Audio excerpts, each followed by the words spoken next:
Hello friends, कैसे हैं आप सब। आज बेटा हम देखने जा रहे हैं third lecture average due date का। इससे पहले दो लेक्चर्स में हमने क्या पढ़ा है एक बार फटाफट रिवाइज करते हैं। आप भी मेरे साथ साथ रिवाइज करेंगे। सबसे पहले हमने देखा था एवरेज ड्यू डेट किसे कहते हैं। तो हमें मालूम है कि जब हमें मल्टीपल पेमेंट करनी रहती है मल्टीपल ड्यू डेट पे, और उसकी जगह पे हम एक ही पेमेंट करते हैं एक ही साथ एक ही डेट पे, तो वो कौन सी डेट हो जिस पे हमें ना तो इंटरेस्ट लेना पड़े ना तो इंटरेस्ट देना पड़े, इस डेट को हम कहते हैं एवरेज ड्यू डेट। अब इसका कैलकुलेशन कैसे करते हैं, तो बड़ा सिंपल है। एक फॉर्मेट बनाते हैं 4 कॉलम का, जिसमें सबसे पहला कॉलम होता है, बताइए, ड्यू डेट, दूसरा कॉलम नंबर ऑफ डेज, तीसरा कॉलम अमाउंट और चौथा कॉलम है प्रोडक्ट। अब ये फॉर्मेट बनाने के बाद आपको चाहिए एक बेस डेट, और वो बेस डेट आप ले सकते हैं कोई भी, मगर बेहतर रहेगा कि जो सबसे पहली पहली डेट है उसे ले लीजिए। और फिर उसके बाद क्या करना है, फिर हमें उस बेस डेट से बाकी जितनी भी ड्यू डेट हैं उनका डिफरेंस फाइंड करना है।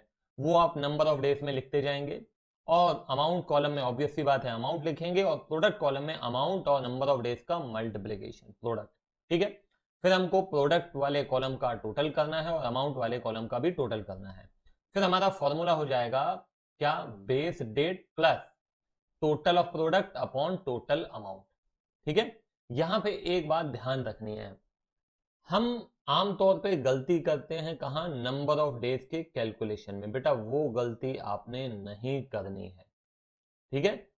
ध्यान देना है, इसकी थोड़ी सी प्रैक्टिस कर लीजिए।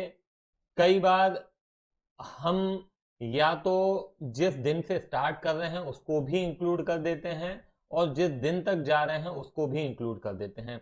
ऐसा नहीं होता है। ठीक है। जैसे मैं कहूं कि 1 जैन से 10 जैन तक का कैलकुलेशन करना है, तो आप 1 जनवरी को भी इंक्लूड करेंगे और 10 जनवरी को भी इंक्लूड करेंगे, ऐसा नहीं होता है। 1 जनवरी खत्म हो गई है तो आप 2 जनवरी से शुरू करके 10 जनवरी तक जाएंगे, तो मतलब हो जाएंगे आपके 9 दिन। ठीक है ना। तो बच्चे क्या गलती करते हैं वो मैं आपको बता रहा हूं, ताकि आप वो गलती एटलीस्ट ना करें। एक बात ये हो गई।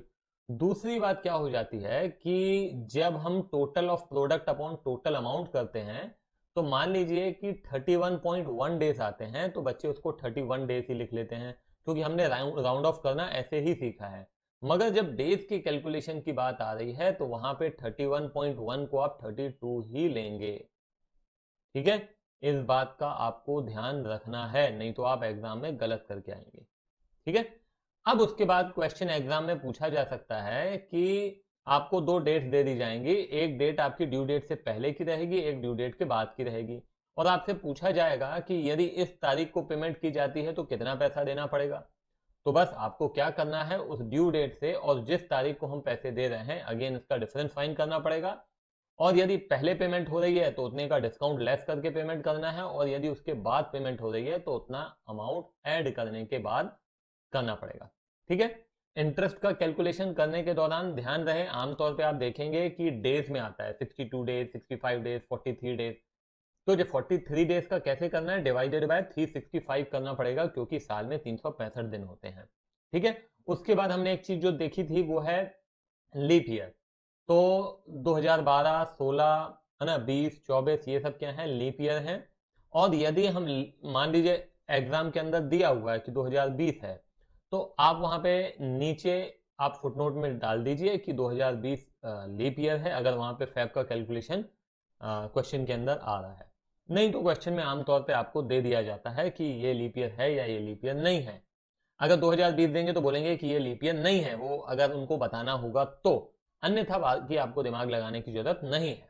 उसके बाद हमने देखा था पब्लिक हॉलीडे। तो पब्लिक हॉलीडे यदि क्वेश्चन के अंदर दिया हुआ है, जरूरी नहीं है कि मेंशन करेंगे, जैसे 15 अगस्त है, 26 जनवरी है, 2 अक्टूबर है, ये हमारे पब्लिक हॉलीडेज हैं, तो इससे एक दिन पहले आपको क्या लेना चाहिए, ड्यू डेट लेना चाहिए। अगर क्वेश्चन में संडे मेंशन कर रहे हैं, अगर मेंशन नहीं कर रहे हैं तो आपको दिमाग लगाने की जरूरत नहीं है, मगर यदि मेंशन किया हुआ है तो फिर अगेन आपको उसके पहले वाले दिन को ही ड्यू डेट कंसिडर करना पड़ेगा। ठीक है। तो ये सारी चीजें हमने अभी तक पढ़ी हैं, और अब आज के लेक्चर में हम दो नई चीजें पढ़ने वाले हैं। एक सबसे पहली चीज रहेगी कि यदि क्वेश्चन के अंदर ड्यू डेट नहीं दी हुई है तो किस तरह से कैलकुलेशन होगा। ठीक है, आमतौर पे ड्यू डेट दी रहती है। और दूसरी जो नई चीज हम पढ़ने वाले हैं वो ये है कि यदि दो पार्टी आपस में गुड्स खरीदती और बेचती हैं, मल्टीपल डेट्स पे मल्टीपल ट्रांजैक्शंस होते हैं, तो उन पार्टीज का सेटलमेंट कैसे होगा, उनकी एवरेज ड्यू डेट किस तरह से फाइन की जाएगी, वो देखने वाले हैं, वो इंपॉर्टेंट है। ठीक है, तो चलिए स्टार्ट करते हैं। ये क्वेश्चन आपके सामने है, देख सकते हैं आप। हाँ, देखिए क्या लिखा है। A trader having accepted the following several bills falling due on different dates now desire to have these bill cancelled and to accept a new bill for the whole amount payable on the average date। तो ये बहुत सारी payment हमें देनी है और हम ये सारी कैंसिल करके एक ही पेमेंट एक एवरेज डेट पे देना चाहते हैं। ठीक है, तो हमको फाइन क्या करना है, हमको एवरेज ड्यू डेट फाइन करना है। अब आप देख सकते हैं कि क्वेश्चन के अंदर कंफ्यूज मत होइएगा, यहाँ पे ड्यू डेट नहीं दी हुई है, यहाँ पे डेट ऑफ बिल दी हुई है। तो ये डेट ऑफ बिल की मदद से हमको क्या करना पड़ेगा, ड्यू डेट फाइन करना पड़ेगा। बिल्स ऑफ एक्सचेंज आपने पढ़ा होगा, ध्यान है आपको? तो आप देखिए यहाँ पे, ये 2 महीने का बिल है, ये 3 महीने का बिल है, 2 महीने का है, 1 महीने का है, 2 महीने का है, इस तरीके से लिखा हुआ है। अब हमको क्या करना है, इन सबकी ड्यू डेट फाइन करनी है। तो कैसे फाइन करते हैं, बड़ा सिंपल है। देखो, अगर बिल्स ऑफ एक्सचेंज नहीं भी पढ़ा है आपने तो भी कोई दिक्कत नहीं जाएगी। तो ये 1 मार्च 2016 है। ठीक है, अब यहाँ पे 2 महीने के लिए बिल ड्रॉ किया गया है। तो आप क्या करेंगे, ये आपका डेज है, ये मंथ है, ये ईयर है, तो 2 महीने आप सीधे सीधे यहाँ पे लिख लीजिए। तो ये हो जाता है 1, 5, 16। 3 दिन आप और जोड़ लीजिए तो कितना हो जाएगा, 4, 5, 16। Getting my point? बात समझ में आई आपको? तो अब मैं एक काम कर रहा हूं, मैं यहाँ पे लिखता जाऊंगा सीधे सीधे। तो ये हमारे पास आ गया 4, 5। तो पहली पहली मैं ड्यू डेट यहाँ पे लिख देता हूँ, 4, 5, 16। ठीक है, आप चाहें तो मंथ लिख सकते हैं, जैसे 4 मई है। ठीक है, उसके बाद आते हैं सेकेंड, 10 मार्च है, देख सकते हैं आप। एक सेकेंड, हाँ, यहाँ पे 10 मार्च 2016 3 महीने के लिए है। तो ये 3 महीने हमने यहाँ पे जोड़ दिया, 10, 6, 16, 3 दिन और जोड़ देते हैं तो ये हो जाता है 13, 6 और 16। तो 13, 6 मतलब 13 जून, चाहें तो आप 13 जून भी लिख सकते हैं, 13, 6, 16।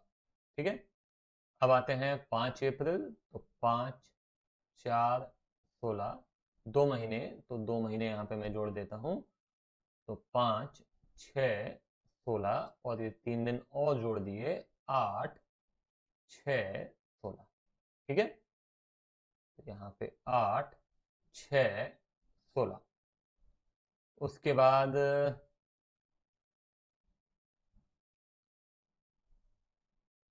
ये है 20 अप्रैल। तो 24/16 एक महीना है, तो ये हो जाता है 20, 5, 16 और ये 3 दिन हमने जोड़ दिए तो 23, 5, 16। ठीक है, तो 23, 5, 16।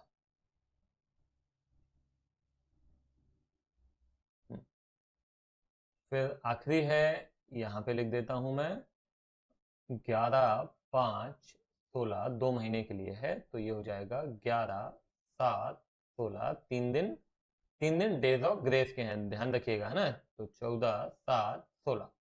तो 14, 7, 16। अच्छा, अब आप एक काम हमेशा करेंगे जब आप खुद ड्यू डेट फाइंड कर रहे हैं, तो ये भी देख लीजिए कि इन ड्यू डेट में कोई आपको पब्लिक हॉलीडे तो नहीं दिख रहा है। नहीं, कोई पब्लिक हॉलीडे नहीं है। ठीक है, तो 4, 13, 8, 23, इस तरीके से हमारा, और 14। ठीक है, अभी क्या करना है हमको, अब हमको नंबर ऑफ डेज फाइंड करने हैं। हम नंबर ऑफ डेज कैसे फाइंड करेंगे, आपको मालूम है। सबसे पहले हम क्या ले लेते हैं, बेस डेट ले लेते हैं। मैं एक काम करता हूं, यहाँ पे पहले रब कर दूं, थोड़ी जगह मिल जाए हमको। हाँ, अब हम 4th ऑफ मे को बेस डेट ले लेते हैं, ठीक है, बेस डेट हमने ले ली 4th मे। अब क्या करना है, अब आपको 4th मे से 4th मे तक का डिफरेंस 0 है। अब 4th मे से 13th जून का डिफरेंस, तो आपको पहले सामान्य ज्ञान ये बोलता है कि मई में होते हैं 31 डेज, जिसमें से 4 दिन बीत चुके हैं, बाकी बचे 27। तो 27 और उसके बाद 13, तो कितना हो जाता है 40। बराबर है, कोई दिक्कत? ठीक है, तो अब यहां तक का कैलकुलेशन, अच्छा ये 8 6 16 है, ठीक है, तो हम आगे नहीं बढ़ सकते हैं, एक काम करते हैं अगेन। अब यहाँ पे 4 मई से लेकर 8 6 तक के हमको दिन गिनने हैं। तो 4 में अगेन आपके मई में कितने दिन बचे हैं 27, 27 और 8 कितने होते हैं 35, 35। उसके बाद आ जाइए 4 5 से 23 5, तो ज़्यादा नहीं है, 4 5 से 23 5 कितना हो जाएगा, ये हो जाएगा आपका, ये हो जाएगा 19 दिन, 19 डेज, ठीक है ना, आप काउंट कर सकते हैं, तो ये 19 डेज हो गया। और यहाँ पे 4 5 से 14 7, 4 5 से 14 7, अब क्या कीजिए आप, सबसे पहले मई में देखिए कितने दिन है 27, 27, फिर आ जाइए जून में, तो 27 प्लस जून में है 30 दिन, फिर उसके बाद 14, तो कितना हो जाता है 27 और 14, ये हो जाता है 41 और 30, कितना हो जाता है 71 डेज, तो ये हो गया आपका 71 डेज, ठीक है, क्लियर है ये? देख लीजिए इसमें कहीं आपको कोई डाउट लग रहा हो तो मेरे को बताइए। हाँ, अब क्या करना है हमको, अब ध्यान देंगे आप, अब अमाउंट लिखना है, तो अमाउंट कितना है हमारा 400, ये हो गया 300, ये 200, ये 375 और ये हो गया 500। अब हमको प्रोडक्ट चाहिए, मैं कैलकुलेटर ले लेता हूँ। तो सबसे पहले तो ये आ गया 0 और ये आ जाएगा 12,000, सिंपल है। 35 इंटू 200 हो जाता है 7,000, ये भी सिंपल है। 375 इंटू 19, ये हो जाता है 7125 और 71 इंटू 500 मेरे ख्याल से 35,500 होना चाहिए, 35,500। अब क्या करना है हमको बताइए, 12,000 प्लस 7,000 प्लस 7125, 35,500, तो बेटा ये हो गया आपका 61,625 और ये कितना है 700, 900, 900 और 500 हो जाता है 1400, 1400 और ये 1775, तो 61,625 डिवाइडेड बाय 1775, ठीक है, तो ये आपको मालूम है कैसे करते हैं, तो बस एक सेकेंड नीचे आ जाए। हाँ, तो यहाँ पे हमको क्या करना है, आपको फॉर्मूला मालूम है, बेस डेट प्लस यहाँ पे 61,625 अपॉन 1775, तो बेस डेट कितनी है हमारी, बेस डेट है 4th ऑफ मे, तो 4th मे प्लस ये आता है डिवाइड करने के बाद 34.71, तो मैं क्या ले लेता हूँ 4th में प्लस 35, तो 35 चलिए टोटल करते हैं कितना हो जाएगा, 4th में मई में कितने दिन बचे हैं 27, 27 हमने जोड़ दिया तो क्या आ जाएगा 31 मई हो जाएगा, बाकी बचे 8 दिन, तो ये कितना हो जाता है आपका 8 जून, ठीक है, सिंपल है, ये आपका आंसर यहाँ पे दिख रहा है 8 जून। तो ये मेरे ख्याल से क्लियर है, आपको इसमें कहीं कोई दिक्कत नहीं है, ड्यू डेट बस फाइंड करनी है जो कि नहीं दी रहती है, इनकेस एग्जाम में ऐसा क्वेश्चन आता है तो। अब आते हैं हम दूसरी वैरायटी पे जो कि बहुत इंपॉर्टेंट है, जिसमें दो पार्टीज जो एक दूसरे को गुड्स बेचती हैं, रेगुलर बेसिस पे डीलिंग करती हैं और फिर मल्टीपल पेमेंट है, मल्टीपल ड्यू डेट है, और जब आपस में सेटलमेंट करेंगी तो किस तरह से सेटलमेंट होगा वो देखने वाली बात है। तो मैं सीधे आ जाता हूं अगले क्वेश्चन पे। चलो बेटा अब अगले क्वेश्चन पे आते हैं, ध्यान देंगे अच्छे से। यहाँ पे क्या कहता है, two traders X and Y buy goods from one another, जो मैंने आपको बताया था, ध्यान देना, each allowing other 1 month credit, तो 1 महीने का उधार दे रहे हैं। At the end of 3 months the accounts rendered are as follows, ठीक है, calculate the date upon which the balance should be paid so that no interest is due either to X और वाई। तो ये goods बेचे गए हैं 60 रुपए के, 70 रुपए के, 80 रुपए के, देख सकते हैं। ये एक्स ने वाई को बेचे हैं और ये वाई ने एक्स को बेचे हैं, दोनों के अलग अलग दिए हुए हैं। और ये जो आपको दिया हुआ है ये डेट ऑफ सेल है, डेट ऑफ सेल है, ठीक है, this is date of sale. और एक महीने का उधार दिया जा रहा है, तो सबसे पहले हमको क्या चाहिए, सबसे पहले बेटा हमको चाहिए ड्यू डेट। अब आप क्या करेंगे, यहां पे इस तरह के क्वेश्चन में हमेशा आपको दोनों पार्टीज के अलग अलग फॉर्मेट बनाने पड़ेंगे और हमको वर्किंग करनी पड़ेगी। तो मैं यहाँ पे दो फॉर्मेट बना रहा हूं, एक एक्स का और एक वाई का, बराबर है। अब मुझे क्या करना है, यहाँ पे 18 अप्रैल था, बिल नहीं है, यहाँ पे ध्यान रखिएगा, बिल्स ऑफ एक्सचेंज जब रहता है तो वहां पे 3 दिन डेज ऑफ ग्रेस जोड़ने पड़ते हैं। यहाँ पे कोई बिल नहीं है, इसलिए 3 दिन आप अपने मन से नहीं जोड़ेंगे। ये डेट ऑफ सेल है, आपको क्या करना है, सीधा सीधा एक महीना ऐड करना है। तो यहाँ पे ये हो जाएगा 18 मई, ठीक है, ये हो जाएगा 15 जून और ये हो जाएगा 18 जून, सॉरी जुलाई, ठीक है, क्लियर है ये। अब यहाँ पे भी आ जाते हैं हम, तो 23 अप्रैल की जगह 23 मई ले लेता हूं मैं, और उसके बाद था 24 मई, तो 24 मई को मैं 24 जून ले लेता हूं, ठीक है। अब क्या करना है वो ध्यान दें आप, इस तरह के क्वेश्चन में आपको एक बेस डेट लेनी पड़ेगी, जैसे कि हर क्वेश्चन में लेते हैं, मगर बेटा बेस डेट एक ही लेनी है।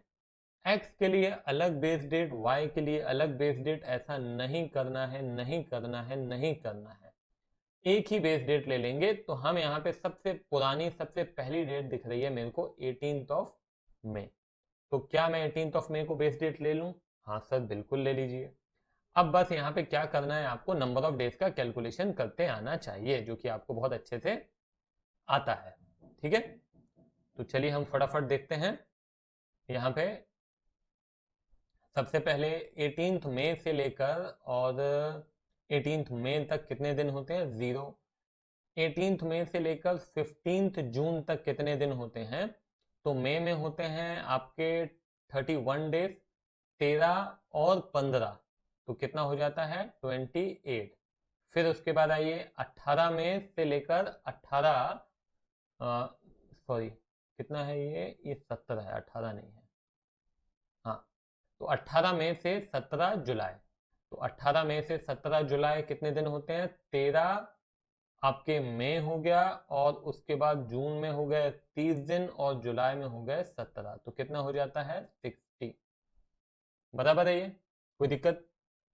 ठीक है, तो ये हो गया 28 एंड 60। अमाउंट यहाँ पे मैं लिख देता हूँ 60, 70 एंड 80, इसको ले लिया 0, 70 इंटू 28, ये ले लिया 1960, और ये हो जाता है 4800। तो इन दोनों का टोटल करते हैं, चलिए 4800 प्लस 1960, तो इट बिकम्स हाउ मच, 6760, और ये हो जाता है आपका 210, ठीक है। अब देखिए क्या है कि यहाँ पे x ने गुड्स बेचे हैं कितने के, आप देख सकते हैं 210 रुपए के गुड्स बेचे हैं, और y ने 102 रुपए के गुड्स बेचे हैं। तो होगा क्या कि अल्टीमेटली y x को पैसे देगा कितने, 108 रुपए, और ये 108 रुपए जो y x को देने वाला है वो कौन सी तारीख को देगा कि एक दूसरे को कोई इंटरेस्ट नहीं देगा, हमको ये फाइंड करना है ना। तो अब मैं सीधे आता हूं, 18 मई को ही हम बेस डेट मान के और यहाँ पे आगे कैलकुलेशन करेंगे, ठीक है। तो 18 मई से 23 मई हो जाता है 5 दिन, फिर 18 मई से 24 जून कितने दिन होंगे वो कैलकुलेट कर लो। 18 मई में दिन बचे हैं 13, 13 और 24 कितना हो जाता है, 13 और 24 हो जाता है 37। अमाउंट है यहाँ पे 52 एंड 50, 52 इंटू 5 260 एंड 50 इंटू 37, तो ये हो जाता है 1850, बराबर है। अब इसका टोटल कीजिए आप, तो ये हो जाता है 102 और ये हो जाता है 2110। चलो, अभी तक हमने क्या किया वो आप एक बार ध्यान से सुन लो। अभी तक हमने दोनों पार्टीज का अलग अलग एक फॉर्मेट बनाया है। बेस डेट एक ले ली है, जो भी सबसे पुरानी डेट, सबसे पहली वाली डेट दिखती है वो आप ले लीजिए, और उसी के अकॉर्डिंग आपको दोनों पार्टीज के नंबर ऑफ डेज कैलकुलेट करने हैं और फिर उसी के अकॉर्डिंग आपको प्रोडक्ट फाइंड करना है। ठीक है, यहां तक क्लियर है। अब हमको क्या करना है, अब आते हैं आगे। देखो, अब आपका फॉर्मूला है, फॉर्मूला बोलता है बेस डेट, ध्यान देना, plus difference, difference in total of products upon, upon क्या है, difference in total of amount. तो यहां पे बेस डेट हमने क्या ली हुई है, 18th ऑफ मई, ठीक है, प्लस अब difference in total of product. अब प्रोडक्ट मतलब आप देख सकते हो दो अलग अलग प्रोडक्ट हैं, 6760 और 2110। तो हमको ज्यादा वाला प्रोडक्ट लेना है 6760 माइनस कम वाला प्रोडक्ट, और ज्यादा वाला अमाउंट 210 माइनस कम वाला अमाउंट। तो अब क्या हो जाएगा, 18th में प्लस, तो मैं यहाँ पे माइनस करता हूँ 6760, तो ये बेटा हो जाता है 4650 अपॉन 108। तो 4650 डिवाइडेड बाय 108, ये हो गया आपका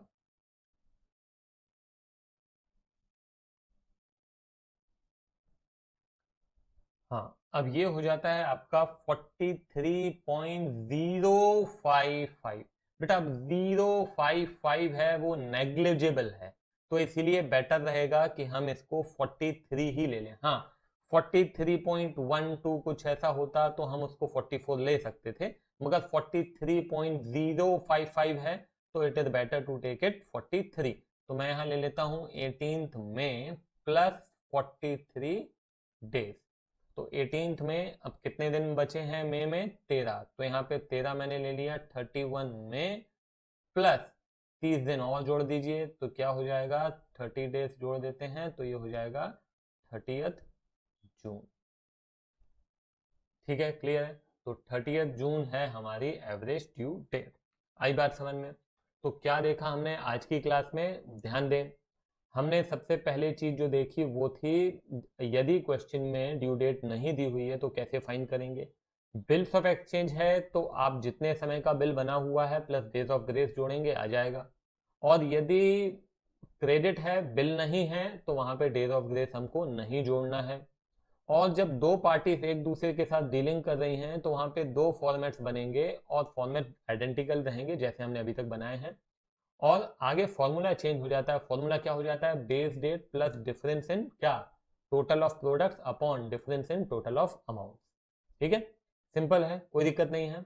चलो यहीं पे खत्म करते हैं, अगले लेक्चर में एक नया टॉपिक देखेंगे। चलो बाय बाय।